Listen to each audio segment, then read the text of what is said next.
어려웠었나 봐요. 그래서 생일을 맞이해서 LA 근교에 있는 발디산이라는 그런 산을 오르게 되었다고 합니다.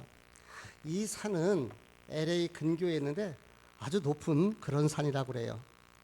이분이 물병 하나하고 햄버거 하나 들고서 이 산을 오르기 시작합니다.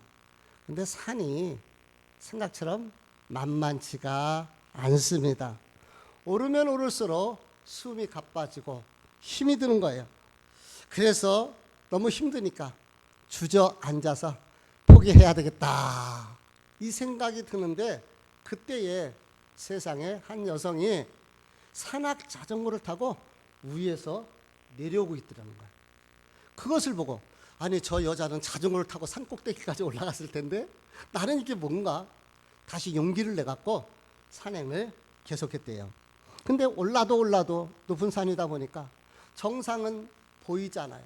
다리는 풀려져요. 너무 힘듭니다. 안 되겠다, 여기서 포기하고 내려가야 되겠다 하고 숨을 헐떡거리고 있는데, 그때에 나이가 지긋하게 드신 노 부부가 산에서 손을 잡고 내려오더라는 거예요. 그 노 부부는 정상까지 올라갔다가 이렇게 내려온 거예요. 그것을 보고, 아니 저런 노인들도 산을 올라서 정상까지 올라가는데 나는 이게 뭐야, 젊은데, 그래 한번 용기를 내보자. 그리고 다시 일어나가지고 정상을 향하여 올라가서 드디어 정상까지 올라갔다가 내려오게 되었다고 합니다. 그는 그 힘들고 포기하고 싶고 절망스러운 그 순간에 낙심하지 아니하고 일어나서 그 정상에 올라간 그것이 계기가 돼서 다시 힘을 내서 일어서게 됐고, 그 결과로 그 어려움을 잘 이겨내고 극복할 수가 있었다고 합니다. 산악 자전거를 타고 내려왔던 그 여성은, 손을 잡고 내려오던 그 노 부부는 전혀 자기가 그렇게 하려고 한 것은 아니지만 몸도 지치고 마음도 지치고, 그래서 주저앉고 싶은 한 사람에게 용기가 되고 위로가 되고 다시 일어날 수 있는 그런 동기가 된 거예요. 그런 것을 보면은 본인들은 의도하지 않았겠지만은 그들은 이 지친 사람에게 돕는 천사와 같은 그런 존재였다, 이렇게 생각이 됩니다. 신앙도 그렇고요, 인생도 그렇고요, 등산과 다를 바가 없는 것 같습니다. 올라갔는데 거기에서 만끽하는 것이 아니라 또 내려가야 되고, 다 올라갔다 싶었는데 또 다른 산봉우리가 있고, 정말 숨이 턱에까지 차서 지쳐서 쓰러질 것 같은데 아직 7분 능선까지밖에 도달하지를 못했고, 그래서 주저앉고 싶고 포기하고 싶고 낙심하고 싶을 때, 그때에 하나님께서 산악 자전거를 타고 내려오던 여성처럼, 손을 잡고 내려오던 노 부부처럼 돕는 천사를 보내주시기를 원합니다. 그래서 다시 용기를 내는 거예요. 다시 힘을 내는 거예요. 그리고 도전하는 거예요. 인생과 신앙이라는 산을 오를 때에 하나님께서 때마다 일마다 돕는 천사를 붙여주시기를 축복합니다. 우리 자녀들, 우리 손자 손녀들 성장하고 확장되어 나갈 때에 하나님께서 때마다 일마다 도우시고 지키시는 천사들을 보내주시기를 축복합니다. 아멘. 우리 지난주에 제가 돕는 천사에 대해서 말씀을 드렸는데, 잠시 지난주의 말씀을 살펴보도록 하겠습니다. 제자들을 향하여 분노하던 공회원들입니다. 그 사람들이 어떤 사람인가요? 새벽에 예수님을 빌라도에게 받았어요. 인수 받아가지고, 아니 뭐가 급하다고 아침 9시에 예수님을 십자가에 못 박아 죽였던 그런 잔인한 그러한 사람들입니다. 그들은 무자비한 사람들이에요. 마음속에 이미 제자들을 없이 하려고 마음의 결심이 섰습니다.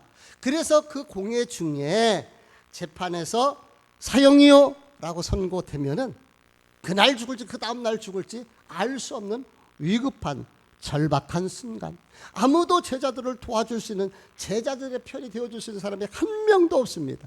근데 하나님께서는 뜻밖에도 날개 없는 사람 천사를 그곳에다가 준비해 놓으셨고, 그를 통해서 제자들을 살려내신 거예요. 그 천사 이름이 가말리엘이라, 사람이죠. 가말리엘은 율법 교사였고 또 백성들에게 존경받는 사람이라고 그렇게 이야기합니다. 근데 그는 제자들과 아무 관계가 없어요. 아무 연고가 없어요. 그냥 좋은 게 좋은 거라고 눈 딱 감고 있으면 되는데, 하나님은 이 사람의 마음을 움직이시고 이 사람을 준비시켜서 제자들을 변호하게 한 거예요. 가말리엘이 이야기를 하니까 그 가말리엘의 이야기를 들은 사람들의 반응을 볼까요? 40절 말씀입니다. 우리 같이 읽어봅니다. 시작. 그들이 옳게 여겨 사도들을 불러들여 채찍질하며 예수의 이름으로 말한 것을 금하고 놓으니. 신뢰받는 한 원로가, 국가 원로가 이렇게 제자들을 변호하니까 그 말에 사람들이 수긍을 하는 거예요. 그래? 그리고 그 말을 받아들입니다. 그런데요, 그 다음에 그들의 행동을 한번 볼까요? 뭐라고 했습니까? 제자들을 채찍질하며 예수의 이름으로 말한 것을 금하고 놓으니.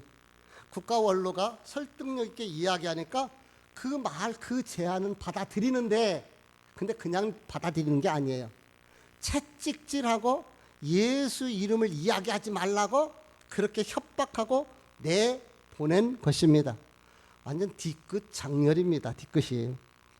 성경에는 이렇게 채찍질했다니까 우리가 생각에는 그냥 회초리 몇 대 맞았다 이렇게 생각할 수가 있어요. 그런데 여기서 채찍에 맞았다라는 이 말은 그렇게 몇 대 맞는 그런 채찍이 아닙니다. 이거 한번 화면을 보세요. 이게 인터넷에서 제가 찾았는데요. 이 끝에들, 저게 때로는 그 뾰족뾰족한 것들이 그 뼈를 갈아서 또는 납덩어리를 붙여갖고요, 한 번씩 때리면은요 막 파고들어갖고 살점이 뚝뚝 찢겨지는 거예요. 예수님이 저 채찍을 맞으셨잖아요. 이 채찍이에요. 그런데 이 채찍질이라는 말은 원래 헬라어 데이란테스라는 말인데, 데이란테스라는 말이 그 원래의 뜻은 가죽이 벗겨지다는 뜻이에요. 그러니까 이 채찍질이 얼마나 고통스러우면 가죽이 벗겨지는 것 같은 그런 아픔, 통증을 느낄 수밖에 없는, 그러니까 살 속으로 파고 들어가는 거예요. 신명기 25장 3절 말씀에 보니까 40에 하나 감하는 매가 나옵니다. 40대를 때리질 않아요. 왜냐하면 40대 맞으면 죽을 수가 있거든. 그러니까 때려서 죽이면 안 되잖아요. 그러니까 한 대를 감해서 39대를 때려요. 여기서 채찍질 이 매질은 학자들은 제자들이 39대 맞았다고 이렇게 보더라고요. 그러니까 거의 죽을 정도로 얻어맞은 거예요. 죽을 정도로. 한번 생각을 해보세요. 그렇게 얻어맞았어요. 그때에 얼마나 살이 파고 들어가는 것 같은 그 통증을 느끼지 않았겠습니까? 죽음 직전인 거예요. 그래서 공회에서 또 협박을 합니다. 다시는 예자만 꺼내도 너희들 죽이겠다. 그 협박이잖아요. 말하지 말라는 거예요. 그랬을 때의 제자들의 심리적인 상태, 제자들의 마음은 어땠을까요? 만약 내가 제자라면 여러분 어땠을 것 같아요? 얼마나 고통스럽고 심리적으로 위축되고 두려웠을까요? 그런데요, 그 다음에 제자들의 반응을 한번 보도록 하겠습니다. 41절 말씀이에요. 다시 다 같이 읽어봅니다. 시작.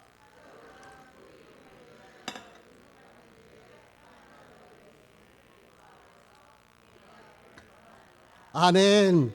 자, 지금 성경은 뭐라고 얘기하고 있습니까? 제자들이 예수님의 이름을 때문에 능욕받는 일을 합당한 자로 여기며 기뻐했다는 거예요.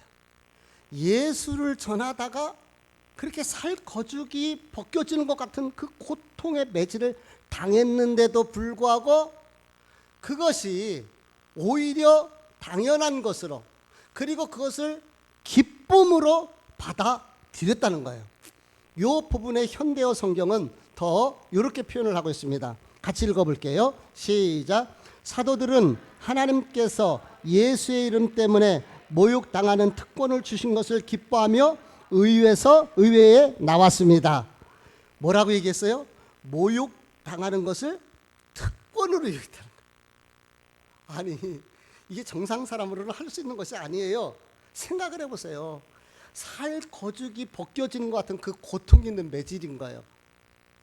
죽도록 얻어맞았어요. 그런데 그렇게 매맞는 것이 그것을 당연한 것으로, 아니면 그것을 한 걸음 더 나가서 특권으로 생각하는 거예요. 특권으로 생각하고 기뻐했다는 것입니다. 일반인 같으면 도저히 받아들일 수 없는, 생각도 할 수 없는 그런 것이에요. 특별한 원인이 있는 거예요. 특별한 이유가, 그렇게 맞아도 기뻐할 수 있는 거, 이유가 있는 거예요. 그 특별한 이유가 무엇인지 아십니까? 바로 예수 그리스도인 거예요. 예수 그리스도를 만나고 나니까 그 예수님 때문에 당하는 능력, 그 채찍질이요, 오히려 감사가 되더라니까요.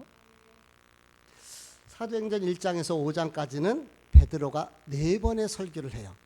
근데 4번의 설교의 핵심은 예수 그리스도의 죽음과 부활입니다.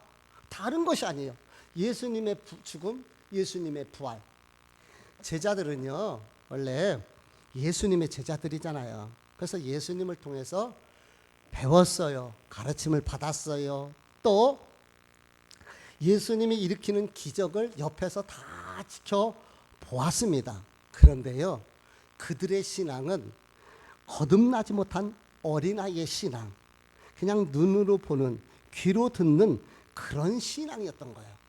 그런데 부활하신 예수 그리스도를 만난 이후 그들의 신앙은 더 이상 어린아이 같은 신앙이 아니라 어른의 신앙, 장성한 분량으로 성장했고, 눈으로 귀로 대충 듣고 그냥 하는 형식적인 그러한 습관적인 신앙인이 아니라 살아서 꿈틀거리는, 행동하는 그러한 담대한 신앙인으로 바뀌었던 거예요. 180도 생각이, 행동이, 인생이 바뀌었습니다. 그 차인표 씨가 별명이 바른 사나이, 바른 생활 사나이라고 합니다. 바른 생활 사나이 차인표 씨가 대만에 가서 5천 명이 모이는 성도들 앞에서 간증을 하는데 이런 간증을 했어요. 자기가 2001년에 불꽃이라는 드라마를 찍어서 그것이 대만 방송국에서 방영이 됐나 봐요. 이것 때문에 인기가 엄청 높아져가지고 팬들이 많아요. 그래서 팬들이 생기니까 대만에 1년에 한 차례씩 가는데 공항까지 나이 드신 팬이나 아주 젊은 팬들이 나와갖고요, 와서 환영을 해주고 환호를 해줬다는 거예요. 그들을 향하여 사랑합니다, 축복합니다, 그렇게 얘기를 했다고 그래요. 그 당시는 그 사랑한다는 말이 진심이라고 생각을 하고 그렇게 얘기를 했어요. 그런데 나중에 보니까 그게 거짓말이었다고 자기가 고백을 합니다. 왜냐하면은 자신이 진짜 대만 팬들을 사랑했다면은 내가 믿는 예수 그리스도를 대만 팬들에게 전했어야 되는데 자기가 못했다는 거예요. 왜냐하면은 혹시 예수님 얘기하다가 인기가 떨어질까 봐, 그리고 예수님을 얘기하는 순간에 사람들이 재미없다고 또 자기를 이상한 사람으로 볼까 봐, 그래서 예수님의 얘기를 할 수가 없었다는 거예요. 그러다가 2007년인가 8년인가쯤에 인도의 캘커타에 이제 그 선교 여행을 함께 가게 됐다고 합니다. 컴패션이라는 단체를 통해서 선교를 가는데, 원래는 자기가 가는 것이 아니고 그 자기 부인 시네라 씨가 가야 되는데 시네라 씨가 도저히 갈 수가 없으니까 자기가 대신 어쩔 수 없이, 진짜 가기 싫었다는 거예요. 어쩔 수 없이 그냥 끌려서 그냥 대신 이게 가게 된 거예요. 세상에서 가장 가난한 아이들 봉사하러 간다고요. 가는데 비즈니스석을 타고 갔다는 거예요. 자기는 돈이 있으니까. 비행기에 내려서 버스를 타고 오랫동안 가는데 얼마나 덥던지, 얼마나 힘들던지, 왜 이리 힘든지, 모기는 또 왜 이렇게 많고, 그 모기가 자기만 무는 것 같더라는 거예요. 그래갖고 투덜거리면서 속으로 불평하면서 이제 이제 선교지를 향하여 가고 있는 거예요. 근데 그때 거의 다 가니까 목사님이 이런 부탁을 하더래요. 차인표 씨, 지금 만나는 아이들은 진짜 가난하고 정말 불쌍한 그런 아이들인데 그 아이들을 꼭 안아주면서 하나님이 너희를 사랑한다, 축복한다, 이렇게 위로해 주라는 거라, 그렇게 얘기를 하더라는 거예요. 근데 뭐 그거는 할 수 있을 것 같더래요. 그래갖고 애들 만나면 무슨 얘기를 할까 하면서 생각하면서 이제 그 정말 시골 오지에 도착을 했습니다. 애들이 나와서 기다리고 있더라는 거예요. 근데 그 중에 아주 까무잡잡한 정말 가난하고 냄새나고 남노한 한 7살쯤 먹은 삐쩍 마른 아이가 자기에게 손을 쫙 내밀더래요. 그래서 자기도 손을 내민 그 순간에 우리 주님이 자기를 찾아주더라는, 만나주더라는 거야. 그 순간에 예수님이 찾아왔어요. 그러면서 예수님께서 이런 말씀을 자기에게 주더래요. 인표야, 정말 수고 많았다. 너를 오랫동안 기다렸단다. 너무나 힘들고 얼마나 힘들고 외로웠니? 내가 너를 기다리고 있었다. 이제 내가 너를 위로해 줄게. 내가 너를 사랑한다.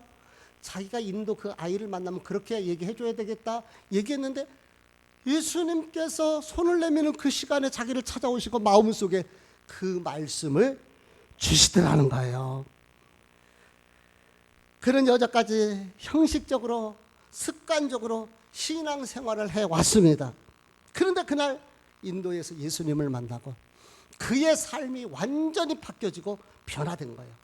TV에 나오는 차인표 씨의 모습은 어제나 오늘이나 별과 다를 바가 없는데, 그 순간을 기점으로서 그는 완전히 바뀌어요.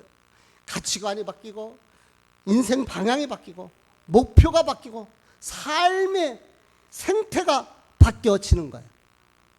예수 믿는 사람들, 하나님을 만난 사람들, 체험한 사람들의 특징이 있어요. 그것이 뭔지 아십니까? 사람이 변하더라는 거예요. 사람이 바뀌는 거예요. 생각이 바뀌고 행동이 바뀌고 말하는 것이 바뀌는 거예요. 가치관이 바뀌고 관심이 바뀌고 삶의 방향이 바뀌어지는 거예요. 제자들을 보세요. 얼마 전까지만 해도 도망했던 사람들이고 무서우니까 두려워서 문을 닫고 숨어있던 그런 사람들 아닙니까?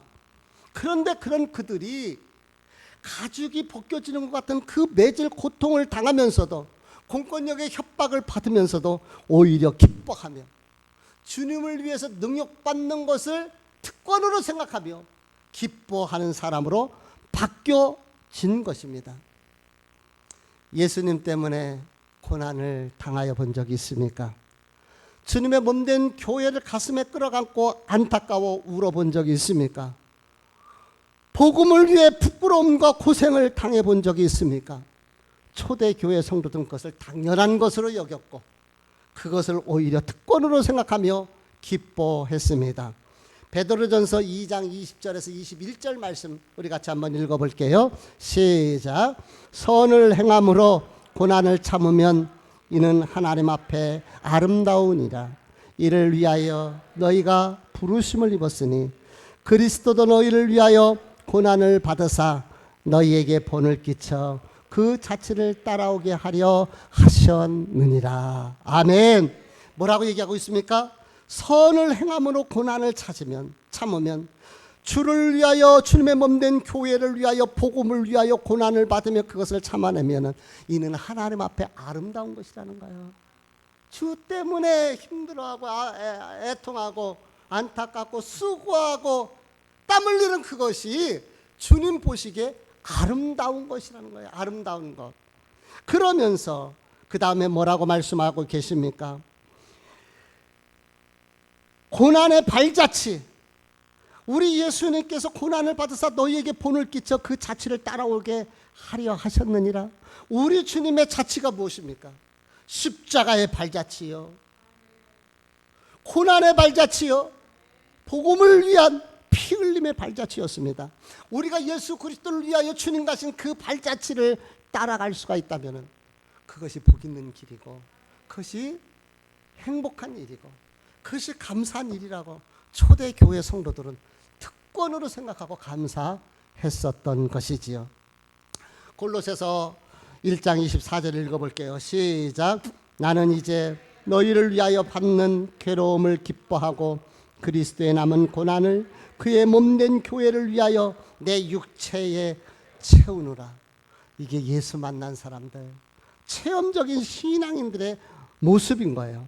그리스도의 남은 고난을 위하여 그의 몸에, 그의 육체에 그 고난으로 채운다는 거예요. 그리스도의 남은 고난이 무엇입니까? 만약 지금 이 땅에 주님이 계신다면은 주님께서 이 땅의 교회를 위해서 받으실 고난을 말하는 거예요. 이 땅의 교회는 예수 그리스도의 공동체요, 하나님의 나라를 확장시키는 주님의 몸인 것입니다. 그래서 피로 값주고 사셨다고 말씀하시고 그 교회를 위하여 주님께서 고난을 받을 것인데, 베드로가 바울이 대신 내가 그 고난을, 예수님이 받으실 그 고난을 내 육체에 채워 내가 고난 받겠다고 이와 같이 담대하게 고백하고 있는 것입니다.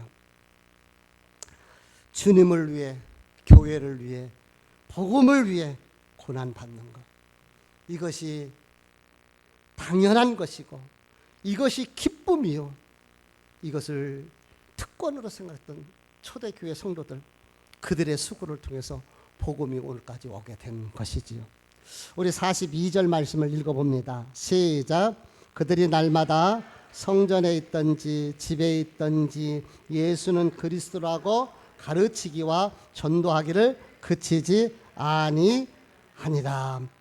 요 42절은 일상적인 제자들의 모습을 보여줘요. 일상적으로 제자들은 성전에 있든지 집에 있든지 그리스도를 가르치고 전도하기를 힘썼습니다. 그렇게 얻어 터졌어요. 진짜 죽도록 맞았습니다. 피 흘렸어요. 그리고 협박을 받았습니다. 공권력의 협박, 다시 예수의 예자도 끄집어내지 말라고 했습니다. 그런데도 불구하고 그들은 예수가 그리스도가 되십니다, 예수가 구원자이십니다, 예수 안에 생명이 있습니다, 선포하는 거예요. 예수 안에 소망이 있습니다. 예수 그리스도 믿어야 천국 갑니다. 예수만이 희망입니다. 이렇게 가르치고 전하는 것, 이게 제자들의 일상의 모습이었어요. 이게 예수 만난 사람들, 체험적인 신앙인들의 모습입니다. 제자들은 체험을 했거든요. 예수 이름으로 40살 된 성전 미문에 있었던 안진뱅이가 일어나는 것을 보았고, 감옥에 끌려갔던 베드로와 요한이 나오는 것을 보았고, 거짓말하다가 아나니와 삽비라가 그 자리에서 죽어 시체가 되는 것을 그들은 체험을 했습니다. 아무도 도와줄 수 없는데 그 순간에 하나님은 가말리엘을 통해서 그들을 구출해내시는 것을 보았던 거예요. 체험했던 거예요. 그러니까 오직 예수 그리스도를 전할 수밖에 없었던 거죠. 예수를 전한다는 것은 예수를 내가 만났다는 얘기, 예수를 체험했다는 말입니다. 내 안에 그리스도가 채워져 있는 거예요. 내가 만난 예수, 나에게 사랑을 준 예수, 나에게 은혜를 베풀어 주신 그 예수가 너무 좋으니까 그 예수의 사랑을 전하고 예수에게 받은 그 주님을 통해서 받은 은혜를 나누는 것, 이게 바로 전도 아니겠습니까? 예수 믿는 것은 받은 증거 많도다. 예수 귀한 예수 믿음 더욱 주소서. 저와 여러분이 그렇게 확실하게 예수 그리스도를 만나고 체험하는 이러한 신앙이 되기를 원합니다. 그럴 때 우리는요, 주를 위해서 당하는 고난이요, 주님을 위해서 애쓰고 주님의 몸된 교회를 위해서 희생하는 것이요, 기쁨이고 감사가 되는 거예요. 기쁨이고 감사가. 내 인생에 가을이 오면이라는 시가 있어요. 내 인생에 가을이 오면 나는 내 인생에게 많은 사람들을 사랑했느냐고 물어볼 것입니다. 그때 가벼운 마음으로 말할 수 있도록 나는 지금 많은 사람들을 사랑하겠습니다. 내 인생에 가을이 오면 나는 나에게 열심히 살았냐고 물어볼 것입니다. 그때 자신 있게 말할 수 있도록 나는 하루하루를 최선을 다하며 살겠습니다. 내 인생에 가을이 오면 나는 나에게 삶이 아름다웠냐고 물을 것입니다. 그때 기쁘게 말할 수 있도록 내 삶의 날들을 기쁨으로 아름답게 가꾸어 가야겠습니다. 여기서 말하는 내 인생은 무엇을 말할까요? 내 인생의 가을, 여기서 말하는 내 인생의 가을이 오면 그 가을은 아마 인생의 종착역, 삶의 마지막일 그 가을을 이야기할 것 같다 생각됐죠? 누구도 피해갈 수 없는 인생의 가을을 맞이하게 될 때 여러분은 여러분 자신에게 무엇이라고 물어보시겠습니까? 돌아보니 다 하나님의 은혜로 살아왔습니다. 다 하나님의 은혜였습니다 라고 고백할 수 있겠나요? 그 고백이 부끄럽지 않기를 주님 이름으로 축복합니다. 지난 금요일 날 말씀을 준비하다가 잠시 거실로 나와가지고요, 좀 스트레칭을 하면서, 그냥 쭉 타자치고 그러니까요, 스트레칭을 하면서 좀 뉴스를 보고 싶어서 TV를 틀어서 연합뉴스를 틀었는데 거기에 현택환 서울대 교수가 인터뷰를 하고 있는 거예요. 너무너무 반가웠습니다. 왜 제가 그렇게 반가웠느냐면요, 목회자는 모든 것이 다 설교하고 연결되어져요. 그래서 제 핸드폰에 보면은 제가 은혜가 되고 감동이 되고 또 예화로 인용할 수 있는 부분들이 있다면 다 메모를 해놔요. 그리고 그 인터넷 주소록을 복사를 해갖고 해놓으면 나중에 다시 볼 수가 있잖아요. 그렇게 해서 참 많은 아이디어, 설교 아이디어들이 이곳에 있어요. 그래서 필요할 때 이제 다 사용을 하게 되는데, 제가 지난번에 국민일보를 보다가 국민일보 기사에서 이 현택환 교수님에 대한 이야기를 보았어요. 그래서 그 기사가 너무 그 은혜가 돼가지고 우리 성도들에게 한번 소개를 좀 해야 되겠다 그런 마음이 들었고, 말씀을 준비하다 보니까 결론 부분에서 우리 현택환 교수에 대해서 이야기를 하면 좋겠다는 감동이 돼서 설교 아웃라인을 잡고 설교를 하고 준비하고 있는 그 시간이었는데, 나와서 TV를 틀었는데 거기에 그분이 나오니 제가 얼마나 반갑겠습니까? 저도 그분 TV로 처음 봤어요. 정말 하나님 신기하신 하나님이고 놀라우신 하나님이에요. 그 뉴스 시간에 인터뷰는요, 길어봤자 한 2, 3분밖에 안 되잖아요. 근데 제가 하루 종일 책상에 앉아 있다가 하필이면 그 시간에 나와가지고, 잘 TV 연합뉴스 여러분 봅니까? 잘 안 보잖아요. 근데 연합뉴스를 틀었는데 하필 거기서 뉴스 보려고 그러는데 그 현택환 교수가 나오다니. 그러니까 하나님이 세미하게 인도하시는 거 참 놀랍다. 하나님의 은혜다. 오늘 아침에도 보니까 정말 감사하더라고요. 국민일보 기사를 볼 때 이분이 그렇게 유명한 분인지를 몰랐어요. 이렇게 생기신 분이에요.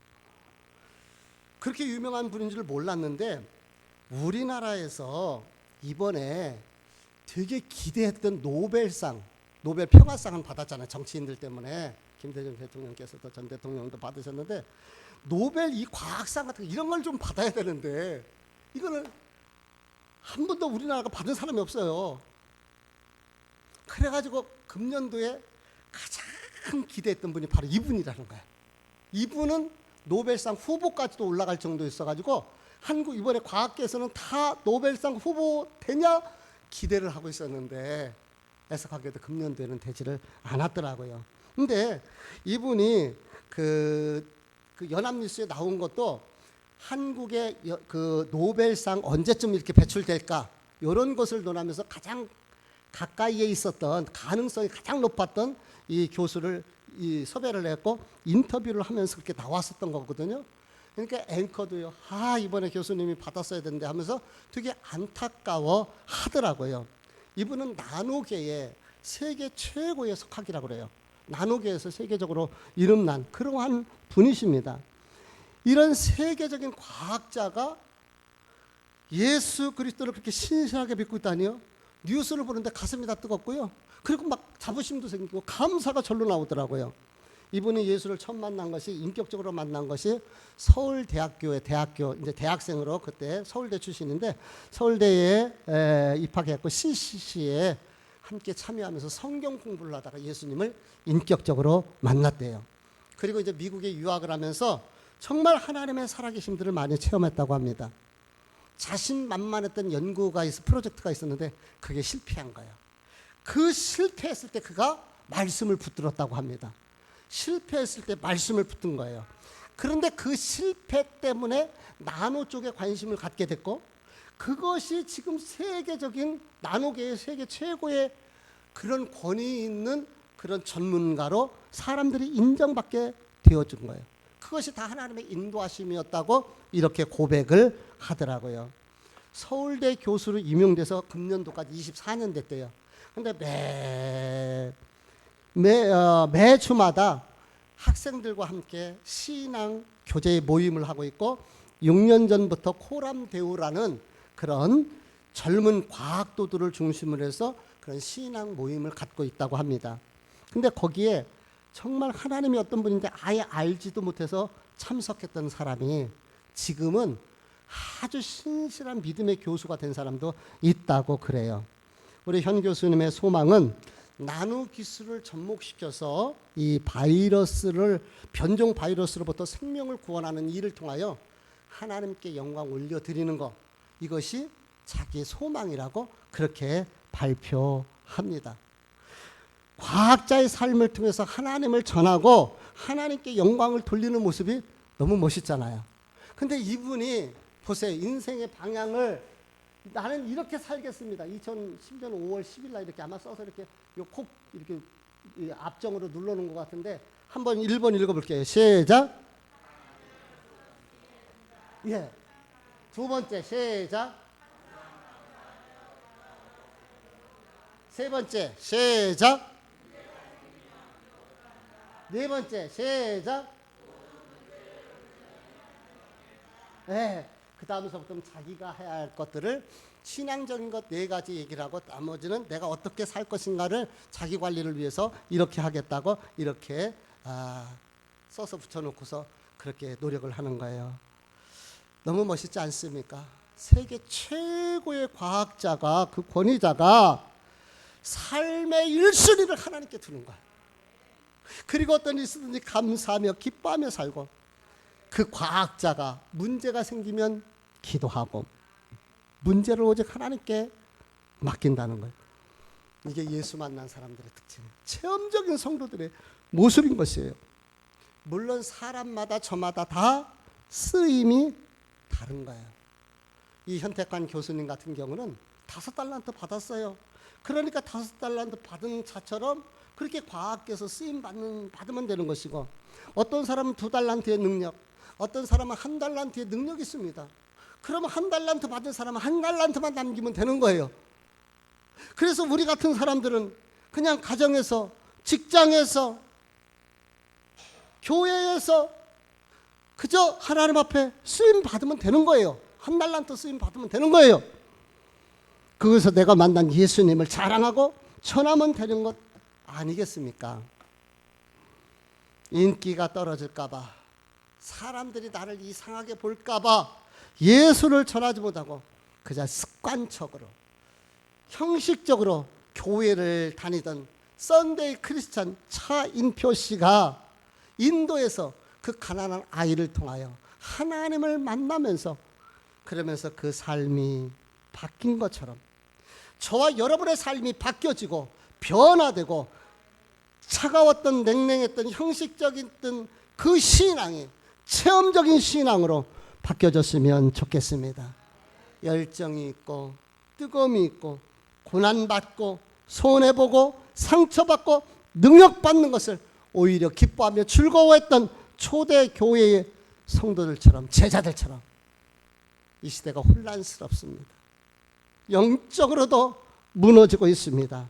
이때에 저와 여러분이 하나님의 사람들, 초대교회를 닮은 성도들이 되면 어떨까요? 오늘 내 신앙을 한번 점검해 보시길 바랍니다. 나는 가슴이 뜨겁고 영적으로 살아있습니까? 달리는 말에 채찍질하였다고 더 뜨겁고 나를 통해서 하나님의 기사와 표적이 나를 통해서 나타나지게 해달라고 하나님 앞에 구하시기를 바랍니다. 오늘 혹시 신앙이 많이 불씨가 사라지고 많이 신앙이 약해지고 많이 좀 떨어져 있습니까? 다시 성령의 불로 뜨겁게 타오를 수 있기를 축복합니다.